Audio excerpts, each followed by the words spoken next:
Have you ever woken up from a dream so vivid, so real, that for a few seconds, you weren't sure what was what? You could feel the sun on your skin, hear the voices of people you love, even smell the coffee brewing. Then, your eyes flutter open, and it all dissolves, leaving you with just a lingering memory. But what if it didn't dissolve? What if this reality, the one you're in right now, is just another one of those incredibly vivid dreams? And what if, somewhere out there, the real you is fast asleep? It's a mind-bending idea, isn't it? The thought that our entire existence, our memories, our relationships, our achievements, our struggles, might just be a fleeting story playing out in the subconscious of some cosmic dreamer. This isn't just a late-night dorm room question. It's a philosophical puzzle that has captivated thinkers for centuries. The ancient Taoist philosopher Zhuangzi famously dreamt he was a butterfly, fluttering happily among the flowers. When he woke up, he couldn't be certain. Was he Zhuangzi who had dreamed of being a butterfly? Or was he a butterfly, now dreaming he was Zhuangzi? This is the core of the dilemma. Our dreams can mimic reality with stunning accuracy. We feel emotions, joy, fear, love, and loss, that are just as potent as anything we feel when we're awake. The logic of our dreams, while often bizarre, feels completely normal while we're in them. So, if our own minds can create such convincing, immersive worlds every single night, who's to say that the world we call real isn't just a grander, more consistent dream? How can we be so sure we're the dreamer and not just a character in the dream? Let's dive deeper into the similarities. Think about the physics of our world. We have laws, right? Gravity, thermodynamics, cause and effect. These rules make our reality feel stable and predictable. But in a dream, there are also rules. You might be able to fly, but only if you jump in a certain way. You might be able to walk through walls, but only if they're a specific color. The dream world has its own internal logic, its own physics. What if the laws of our universe are simply the established rules of this particular dream? The dreamer, whoever or whatever they might be, has set the parameters, and we're all just living within them, never questioning them because they've always been there. We're like a video game character who doesn't know they're made of code. They just know that if they walk into a wall, they stop. Then there's the nature of consciousness itself. Where does it come from? Science can explain the brain's mechanics, the firing of neurons, the chemical reactions, but the subjective experience of being me, the feeling of awareness, is still one of the greatest mysteries. It's what philosophers call the hard problem of consciousness. If we are living in a dream, then our consciousness might not be generated by our physical brains at all. Instead, we could be like projections, manifestations of the dreamer's mind. Our thoughts, our feelings, our sense of self, all flowing from a single, vast consciousness that is dreaming us into existence.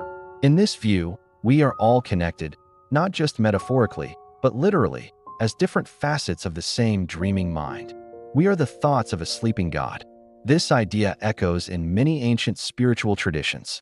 Hindu philosophy speaks of Maya, the illusion of the material world, a cosmic play dreamt by the god Vishnu. He sleeps on the cosmic ocean, and with every out-breath, a universe is created, and with every in-breath, it is dissolved. We, and everything we know, are part of this divine exhalation, this grand illusion. Similarly, some interpretations of quantum physics hint at a reality that is less solid than it appears. The observer effect, for instance, suggests that particles don't have definite properties until they are measured or observed. It's as if reality waits for a conscious observer to look at it before it decides what to be. Could this be the dreamer's consciousness interacting with its own dream, solidifying the details as it focuses on them? When we're not looking, maybe the world is just a blur of potential, a hazy dreamscape waiting for attention. But let's play devil's advocate for a moment. What are the arguments against this? The most obvious one is consistency. Our reality is incredibly consistent and shared. You and I can both agree that this screen is here, that the sky is usually blue, and that dropping an apple will make it fall. My dreams are private and chaotic. They don't follow a shared narrative with anyone else. If we were all in one dream, wouldn't there be more glitches? More moments where the code breaks and we see the seams of the simulation? Some might argue that those glitches do happen. They're called déjà vu, synchronicities, or paranormal events. Those strange coincidences and unexplainable moments that make us question the fabric of reality.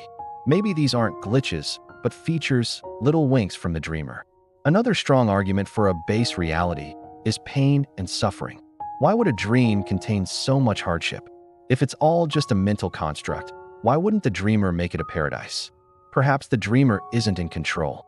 Just as we have nightmares we can't escape from, maybe this cosmic dreamer is trapped in a difficult dream. Or maybe suffering is necessary for the story. Without conflict, there is no growth. Without challenges, there is no meaning. The dreamer might be dreaming this complex world, with all its beauty and its pain, to learn something, to experience something profound that a perfect world could never offer. It's the ultimate method of self-exploration. So where does this leave us? If we accept the possibility, even for a moment, that we are living in a dream, does it change anything? It could be terrifying, leading to a sense of nihilism. If nothing is real, why does anything matter? Why should I be kind? Why should I strive to achieve anything? But it can also be incredibly liberating. If this is a dream, we have the freedom to be the best versions of ourselves. We can be the heroes of our own stories. The stakes are, in a way, lower. Our failures are just part of the plot, not permanent stains on our existence. It could encourage us to be more creative, more compassionate, more daring, knowing that we are all part of the same imagined tapestry. It could make us treat each other with more kindness, recognizing that the other person is just another part of the same dreaming consciousness. Ultimately, we can't prove or disprove it. It's a philosophical razor's edge. There's no experiment we can run to wake up and see what's on the other side. So we're left with a choice.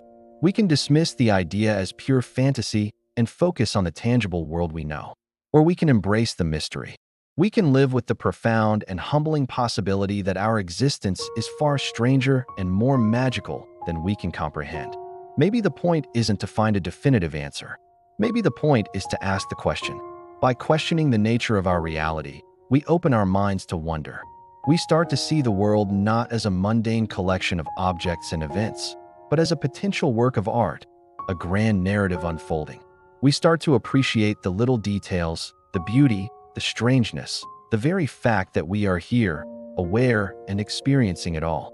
Whether we are a product of random cosmic chance or a figment of a divine imagination, our experience is real to us. This life, this moment, is our reality. Dream or not, it's the only one we've got. And maybe, just maybe, the best way to live is to make it a beautiful dream. What do you think? Are we characters in a cosmic play, or are we the masters of our own solid reality? Let me know your thoughts down in the comments. And if you enjoyed this journey down the rabbit hole, don't forget to like this video and subscribe for more mind-bending questions. Thanks for watching, and sweet dreams.